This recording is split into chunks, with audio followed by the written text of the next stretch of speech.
Good morning students.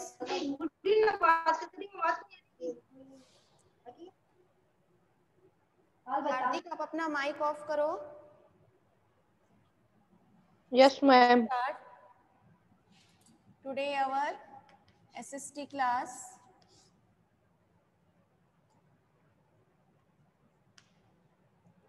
In which we are going to study our parliament. कि हम कल parliament के बारे में पढ़ रहे थे कि पार्लियामेंट का क्या रोल होता है हमारी गवर्नमेंट के लिए, तो उसके बारे में आज हम डिटेल में पढ़ेंगे। ठीक है, तो इसके लिए आप अपना पेज नंबर 36 निकाल लीजिए। 36 पेज नंबर पर दिया हुआ है to select the national government, कि नेशनल गवर्नमेंट को सिलेक्ट करने के लिए पार्लियामेंट का क्या रोल है, तो इसके बारे में आज हम डिस्कस करेंगे। तो सबसे पहले हम ये देख लेते हैं कि पार्लियामेंट जो है, जो मैंने कल भी आपको बताया था कि पार्लियामेंट 3 पार्ट्स में डिवाइडेड होता है। इसका फर्स्ट पार्ट होता है legislative, second part is executive and third one is judiciary. Legislative parliament का वो पार्ट है जिसके अंदर लॉज मेक किए जाते हैं, यानी कि law making part is known as legislative of the parliament, where laws are formed, जहां पर लॉज फॉर्म किए जाते हैं। ठीक है, लॉज फॉर्म होते हैं लेजिस्लेटिव में। Executive is a part where persons are elected to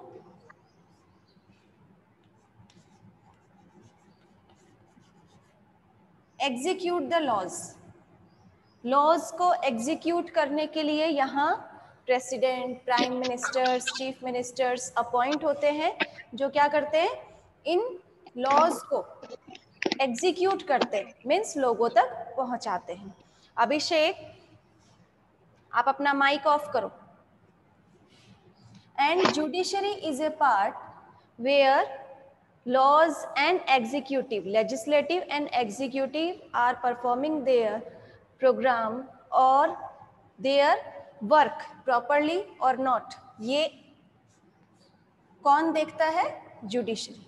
ठीक है, ये क्या करता है, दोनों के वर्क को, यानी कि लेजिस्लेटिव और एग्जीक्यूटिव दोनों के वर्क को क्या करता है, देखता है, यानी कि उनको उनका काम ठीक से चल रहा है या नहीं चल रहा है, इन सब चीज़ों के बारे में एग्जीक्यूट यानी कि कौन ध्यान रखता है, जुडिशरी पावर, जिसके अंदर हमारे कोर्ट वगैरह आते हैं, सुप्रीम कोर्ट है, हाई कोर्ट है, सिविल कोर्ट्स हैं, वो सारे कोर्ट आते हैं जुडिशरी पावर में। तो पार्लियामेंट के 3 वर्क डिवाइडेड हो गए, जहाँ लॉज बनाए जाते हैं, पर्सन्स एग्जीक्यूट करते हैं लॉज को, और ये दोनों काम ठीक से हो रहे हैं या नहीं हो रहे, इनको कौन देखता है, जुडिशरी देखता है। ठीक है, so take out page number 36 to select the national government, कि नेशनल गवर्नमेंट को सिलेक्ट करने के लिए इसमें पार्लियामेंट का क्या रोल है। तो parliament of India consist of the president, the Rajya Sabha and the Lok Sabha. तो पार्लियामेंट जो है, इसके अंदर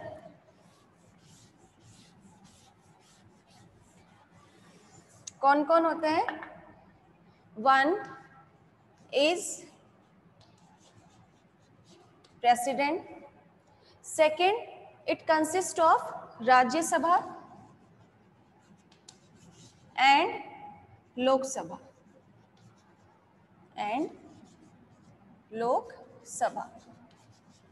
ठीक है, ये 3 पार्ट्स हो गए हमारे पार्लियामेंट के, प्रेसिडेंट, राज्यसभा एंड लोकसभा। ठीक है, next one is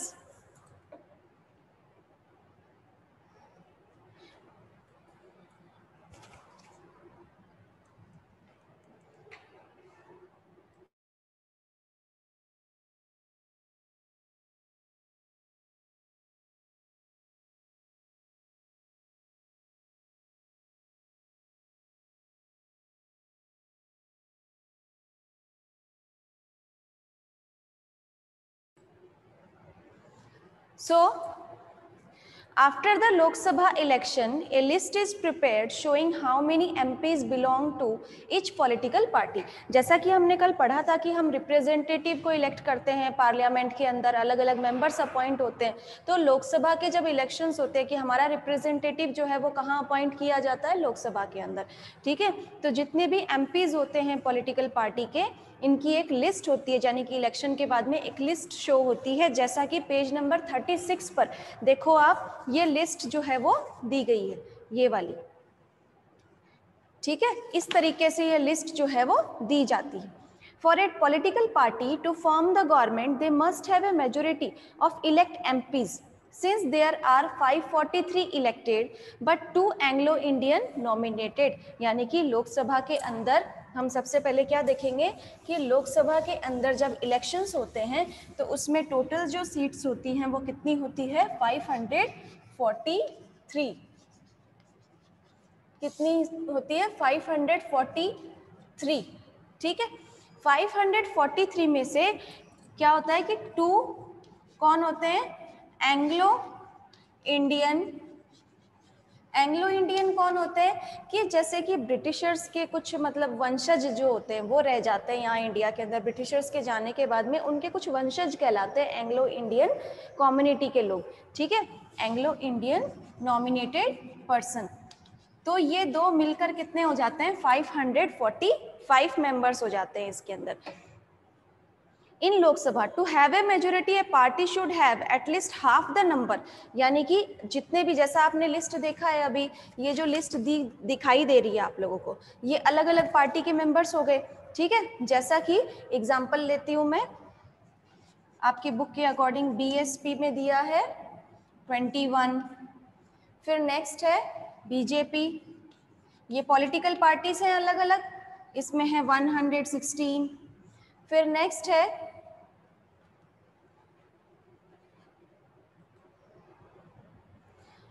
next political party जो है वो कौन सी है, CPI, इसमें कितने मेंबर्स अपॉइंट हुए हैं, 4। इसके बाद में CPM, इनकी फुल फॉर्म जो है वो आपकी बुक में दी गई है, आप उसमें से देख सकते हैं, इसमें है 16। और INC, इसमें कितने मेंबर्स हैं, 206। अब अपने बुक के अकॉर्डिंग जो दिया गया है, और रियलिटी में भी वही चीजें हैं कि लोकसभा के अंदर जब ये इलेक्शंस होते हैं, तो जैसे ये पूरी लिस्ट मैं नहीं लिख रही हूँ, मैंने कुछ लिया है ताकि एग्जाम्पल से आपको समझाया जा सके, ठीक है। इसमें कितने मेंबर्स, जो जितनी भी सीटें हैं वो कितनी होनी चाहिए, इन लोगों के जो आए हैं इनमें से 272 आना चाहिए। किसी का है 272?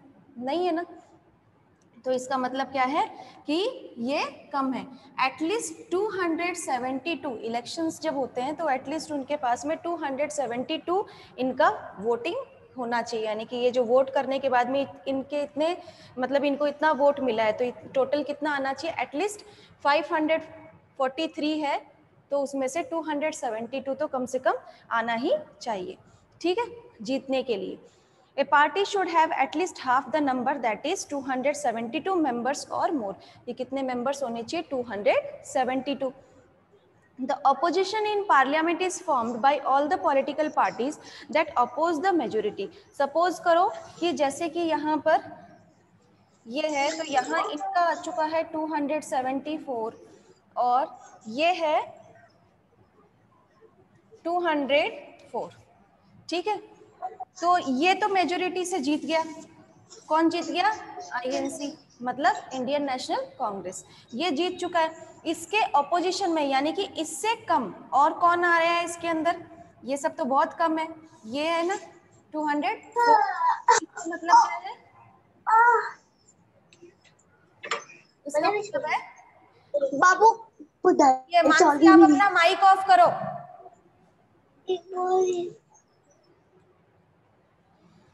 तो अपोजिशन कौन कहलाएगा, 204 कहलाएगा, ठीक है। अपोजिशन में कौन हो जाएगा, 204। 204 में कौन है, BJP, ठीक है।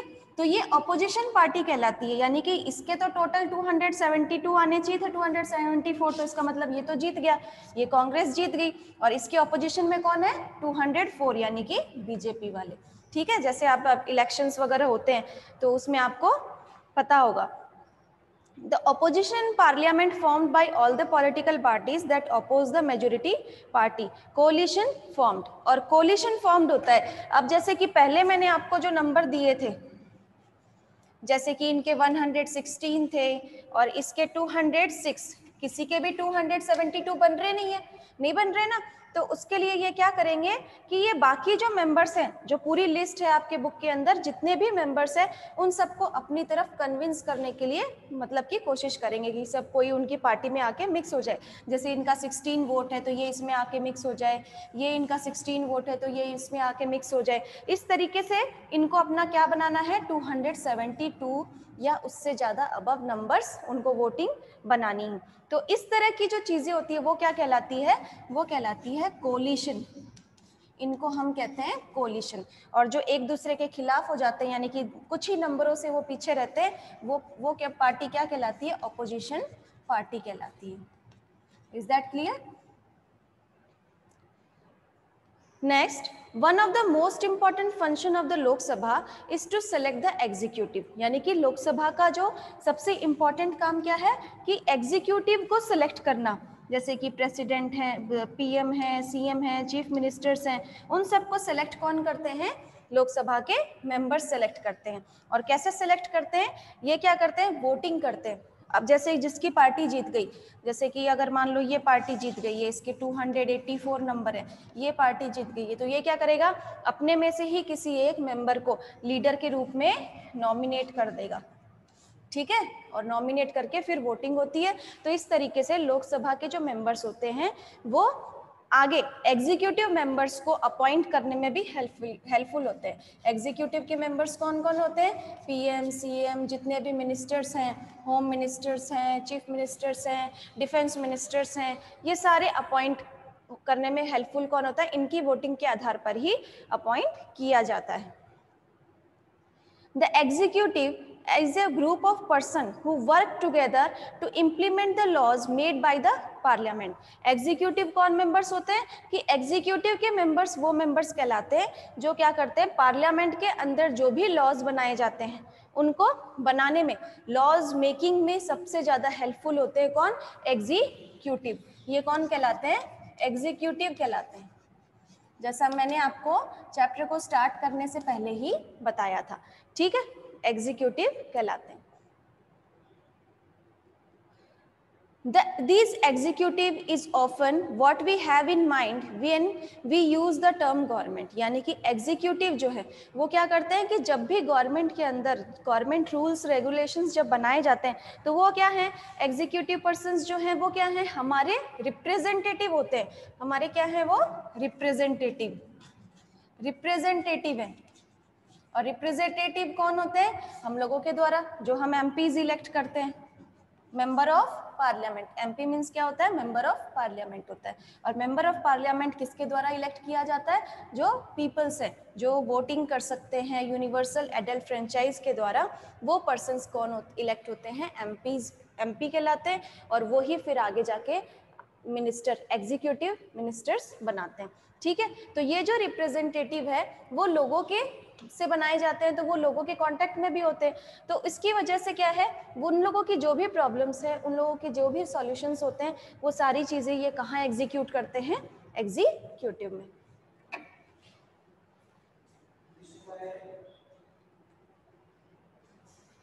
So the Prime Minister of India is the leader of the ruling party in the लोक सभा। जो प्राइम मिनिस्टर है इंडिया के वो क्या कहलाएंगे, लोकसभा के रूलिंग पार्टी के लीडर कहलाते हैं। जैसा मैंने अभी आपको बताया था कि जो भी पार्टी मेजोरिटी से जीतती है, जीतने के बाद में वो क्या करती है, अपना एक मेंबर अपॉइंट करती है, जैसे लीडर अपॉइंट करती है। मैंने आपको बताया था अभी कि 272 अगर इनके हैं या 234 है इनके, तो ये क्या, ये तो रूलिंग पार्टी होगी, ये इसकी ऑपोजिशन पार्टी होगी। अगर इसके कम है तो उसमें नंबर मिला के अगर उसको जिताया जाता है तो वो कोलिशन पार्टी हो गई। ठीक है, तो इसी तरीके से इसी में से क्या होगा, लीडर अपॉइंट होगा, लीडर नॉमिनेट होगा, जैसे कि प्राइम मिनिस्टर। ठीक है, नेक्स्ट है From the MPs who belong to her party, the Prime Minister select minister to work with her to implement decision. अब प्राइम मिनिस्टर जब इलेक्ट हो जाता है मेजोरिटी पार्टी से, तो प्राइम मिनिस्टर इलेक्ट होने के बाद में ये क्या करेगा, अदर मेंबर्स को अपॉइंट करेगा, अदर मेंबर्स को अपॉइंट करता है। रूलिंग पार्टी जो है उसकी मेजोरिटी के बाद में फिर वो क्या करेगा, अदर्स मिनिस्टर को अपॉइंट करेगा। जैसे कि लीडर अपॉइंट कर दिया, तो लीडर कौन इलेक्ट हो गया, पीएम इलेक्ट हो गया, और फिर इसके बाद में ये क्या करेगा, अदर मिनिस्टर्स को अपॉइंट करेगा। ठीक है, किसकी मदद से, उनकी ही पार्टी के मेंबर्स की हेल्प से। ठीक है, These ministers then take charge of different areas of government functioning like health, education and finance. यानी कि पीएम फिर क्या कौन कौन से मिनिस्टर्स को अपॉइंट करता है, अदर मिनिस्टर्स में, जैसे कि हेल्थ मिनिस्टर है, एजुकेशन मिनिस्टर है और फाइनेंस मिनिस्टर है। ठीक है, तो इस तरह के मिनिस्टर्स को अपॉइंट किया जाता है। Oftentimes in the recent past, it has been difficult for a single political party to get the majority that is required to form the government. They join there together with different political parties who are interested in similar concern to form what is known as coalition government. Coalition government जैसे मैंने अभी आपको बताया था कि जैसे इनके जो नंबर्स हैं ये कम होते हैं, तो ये क्या करते हैं, दूसरे मेंबर्स को अपने आप ज्वाइन कर लेते हैं।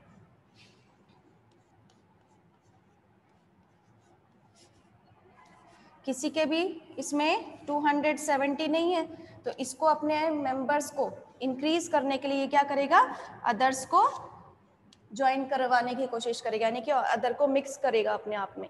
तो ये जो चीजें हैं ये क्या कहलाती है, कोलिशन गवर्नमेंट कहलाती है। जैसे ही इसके अंदर ये मेंबर्स ज्वाइन हो जाएंगे तो इसका टोटल 272 से ज़्यादा हो जाए तो ये क्या कहलाएगी, कोलिशन गवर्नमेंट कहलाएगी, कि उसने मिलकर। और फिर जैसा आप सोच रहे होंगे कि अगर कोलिशन गवर्नमेंट फॉर्म होती है तो उसके बाद में इसमें चीफ मिनिस्टर या प्राइम मिनिस्टर्स कैसे अपॉइंट होंगे, तो कोलिशन गवर्नमेंट में ये क्या करते हैं, जितने भी मेंबर्स इनके साथ जुड़ते हैं उन सभी की बराबर हिस्सेदारी होती है चीफ प्राइम मिनिस्टर को अपॉइंट करने में, हेल्थ मिनिस्टर को अपॉइंट करने में, एजुकेशन और फाइनेंस मिनिस्टर को अपॉइंट करने में। कैसे होती है इन लोगों की, कि उन लोगों की सहमति से ही सब मिलकर ही डिसाइड करते हैं कि पीएम जो है हमें किसको लीडर के रूप में अपॉइंट करना है। हो गया, उसके बाद में फिर ये बोलेंगे कि चलो कोई बात नहीं, पीएम आपने अपनी पार्टी से बनाया है तो हेल्थ मिनिस्टर हमारे वाले से बना देना, फाइनेंस उसकी वाली से बना देना। तो इस तरीके से ये सबका डिसीजन जो है वो इम्पॉर्टेंट होता है कोalition गवर्नमेंट में। जितने मेंबर्स आके इससे जुड़ेंगे, जितने पार्टी आके इससे जुड़ेगी, उन सब की बराबर की हिस्सेदारी होगी। ठीक है, तो अलग अलग मिनिस्टर्स वो अपनी पार्टी से अपॉइंट करवाते हैं। नेक्स्ट है, the Rajya Sabha functions primarily as the representative of the state of India in the parliament. The Rajya Sabha can also initiate legislation and bill is required to pass through the Rajya Sabha. अब तो ये तो हमने पढ़ा राज्यसभा, लोकसभा, जिसके अंदर मेंबर्स अपॉइंट होते हैं, कैसे अलग अलग मिनिस्टर्स अपॉइंट किए जाते हैं। अब आता है नेक्स्ट टॉपिक हमारा राज्यसभा का, कि राज्यसभा के अंदर कैसे मिनिस्टर्स जो को अपॉइंट किया जाता है, और अगर अपॉइंट होते हैं तो वो क्या काम करते हैं। तो राज्यसभा का सबसे मेन इंपॉर्टेंट काम होता है बिल पास करना, बिल पास करना। ठीक है, बिल पास किया जाता है इसके अंदर, एंड लॉज जो बनाए जाते हैं, लॉज जो है वो इसकी मेजोरिटीज, यानी कि मेजोरिटी का मतलब क्या होता है, जितने मेंबर्स कोई भी काम कर रहे हैं, हम जैसे मान लो एग्जांपल लेते हैं क्लास के अंदर, अगर हमें कोई कंपटीशन में पार्टिसिपेट करना है तो कुछ मेंबर्स जो होते हैं, दो ग्रुप बनाते हैं ना, दो ग्रुप अगर बनता है तो कितने, इसमें अगर मान लो टोटल स्टूडेंट्स इसके अंदर 15 है और इसके अंदर 12 है, तो सबसे ज़्यादा मेजोरिटी किसकी हुई, सबसे ज़्यादा मेंबर्स किस में हुए, ए ग्रुप के अंदर। तो उसी तरीके से जो मेजोरिटी होती है, मेजोरिटी के बेस पर ही बिल पास किया जाता है, लॉ पास किया जाता है। यानी कि सब अगर सहमत है, अगर कोई लॉ पास किया जा रहा है, कोई कानून दिया जा रहा है, तो उसके अंदर लोकसभा राज्यसभा जितने भी मेंबर्स हैं, सब लोग अगर उसमें कितने मेंबर्स सहमत होते हैं, उनकी मेजोरिटी के आधार पर ही, अगर कम होते हैं तो जो मेजोरिटी बेस होता है उसी को ही माना जाता है। ठीक है, क्योंकि अगर कोई लॉ बनाया जा रहा है, कई लोग होते हैं जो उसके फेवर में होते हैं, कई लोग होते हैं जो उसके ऑपोजिशन में होते हैं, तो कितने लोग फेवर में कितने ऑपोजिशन में हैं इसको देखकर ही लॉ बनाया जाता है और इसी बेस पर ही बिल पास किया जाता है। ठीक है,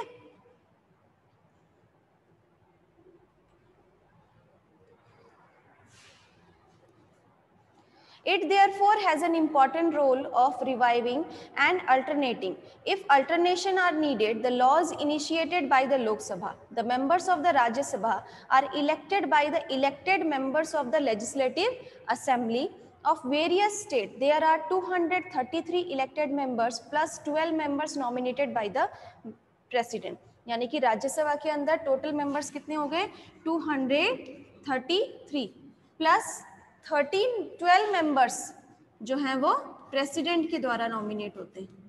ठीक है, प्रेसिडेंट नॉमिनेट करता है, इसका मतलब टोटल हो गए 245।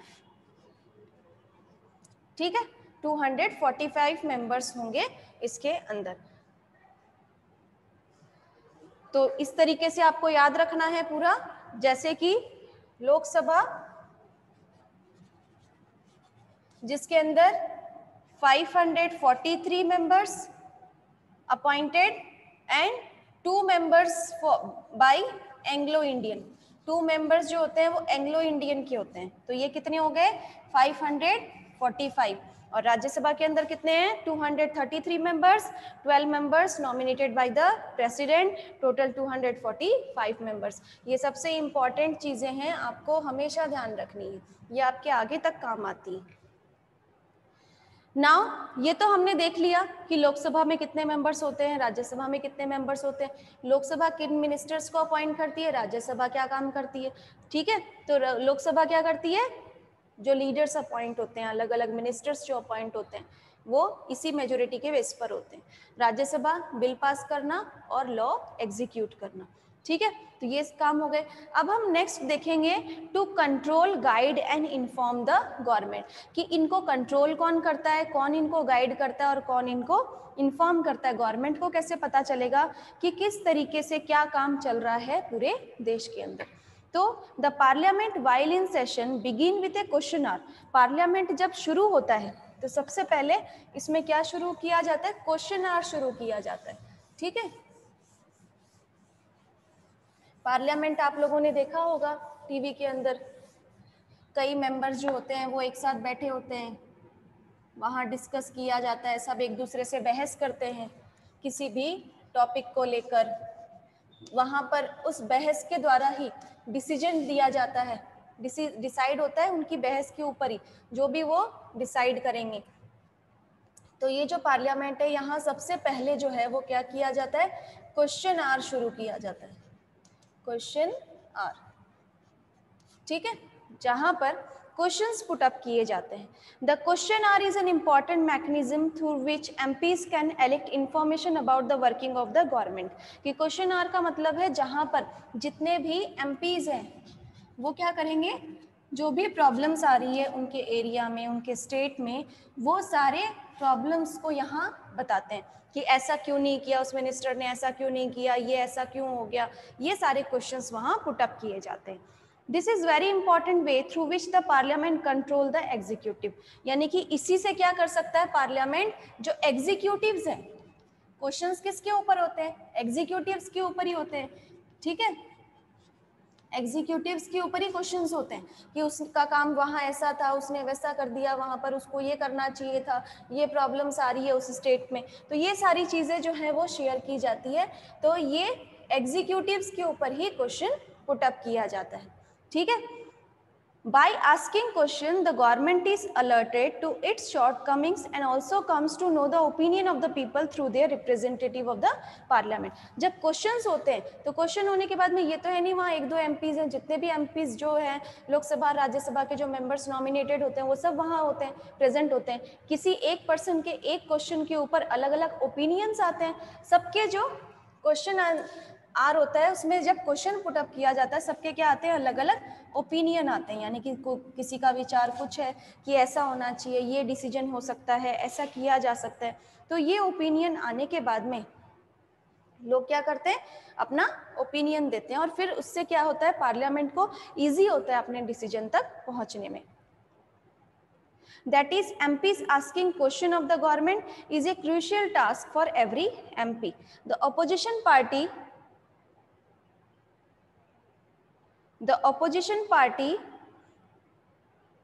play a critical role in the healthy functioning of a democracy. They highlight drawbacks in various policies and programs of the government and mobilize popular support for their own policies.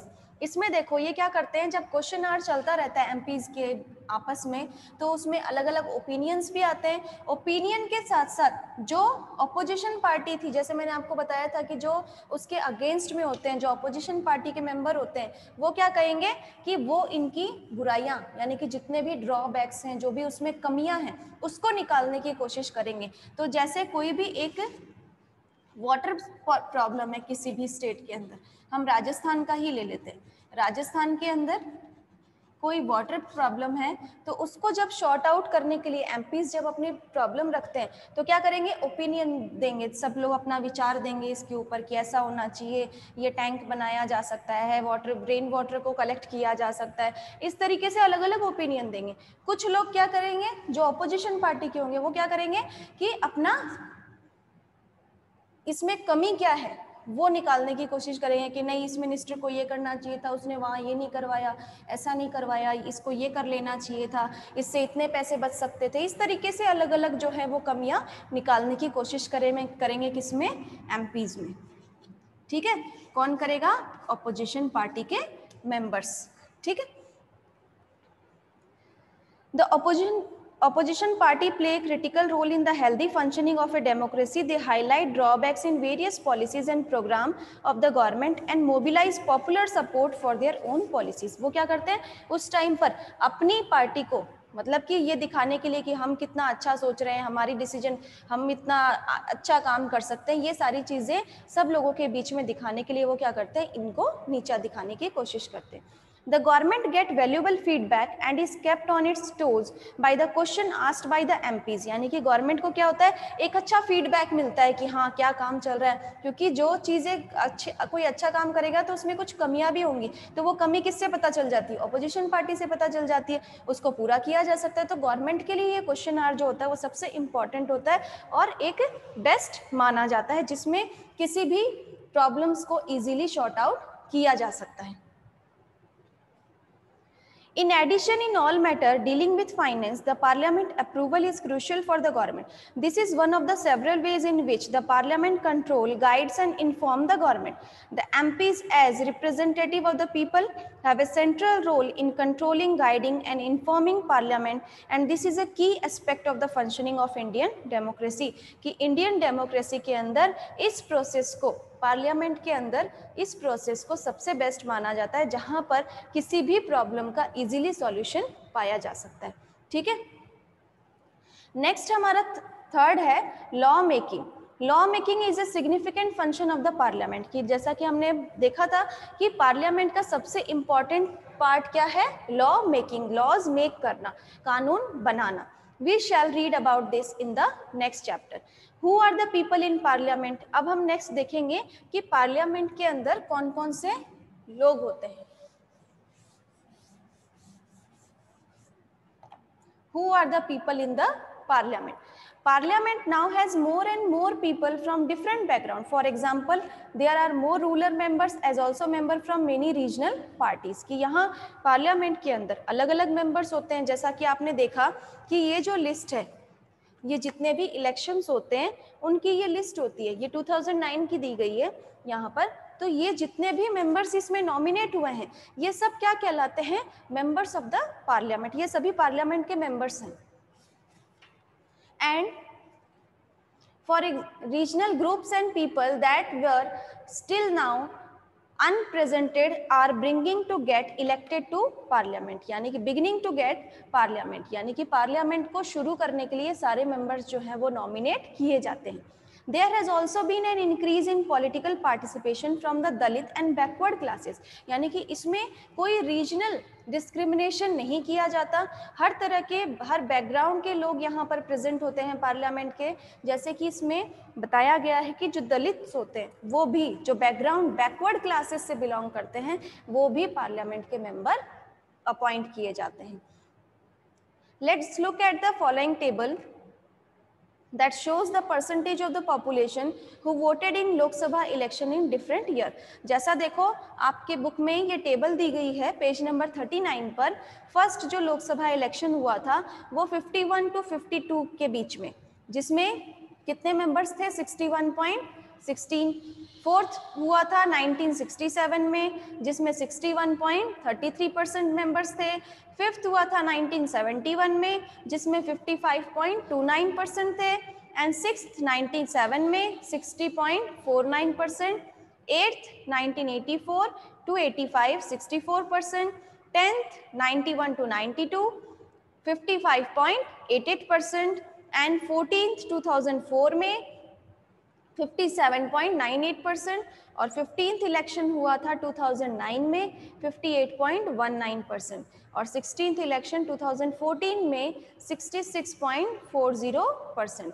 ये आपको कौन से year में कौन सा election हुआ लोकसभा का और कितने परसेंट रहे, ये भी आपको लर्न करना है, ठीक है, क्योंकि इसमें से भी शॉर्ट क्वेश्चंस बन सकता है।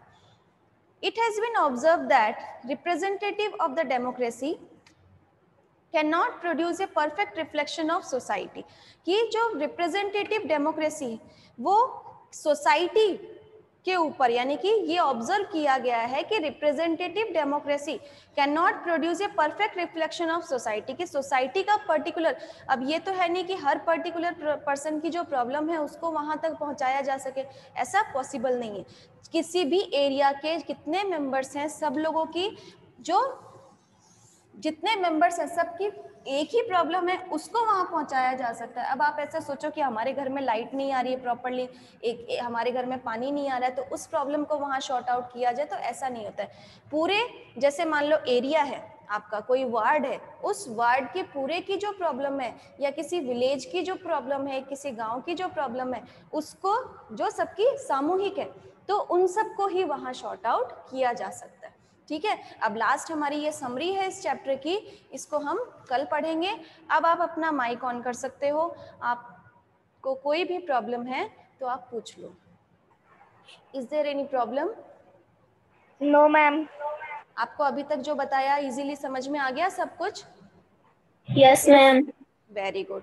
तो अब ये जो लास्ट आप क्या करोगे, अब स्टार्टिंग से लेकर अपने एंड तक पूरे चैप्टर को अच्छे से रीड करना है, क्योंकि पार्लियामेंट है, लोकसभा है, राज्यसभा है, ये चैप्टर सबसे इम्पॉर्टेंट होता है। इसमें से शॉर्ट और लॉन्ग क्वेश्चंस दोनों आते हैं, ठीक है। तो आपको हर चीज अच्छे से रिवाइज करनी है। इसमें अंदर से जो क्वेश्चन बनेगा उस क्वेश्चन को मैं आपको क्वेश्चन दे दूंगी कल आपको, ठीक है, वो आपको नोटबुक में करना है। और इससे पहले जो मैंने नोट्स करवाए हैं वो भी आपको नोटबुक में करने हैं। Is that clear? ओके बेटा।